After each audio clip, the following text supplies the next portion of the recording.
Hello guys, in this video I'm going to show you how to turn off sound effects on the CoookieRun OvenBreak application.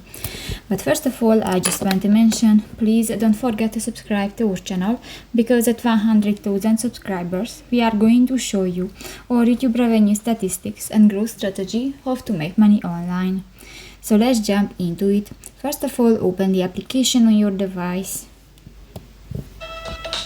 That's the home screen, and you can find different buttons. New, if you want to turn off the sound effects or the other sounds, go to the settings icon at the upper right corner of the screen and go to the second section, the game, under the account.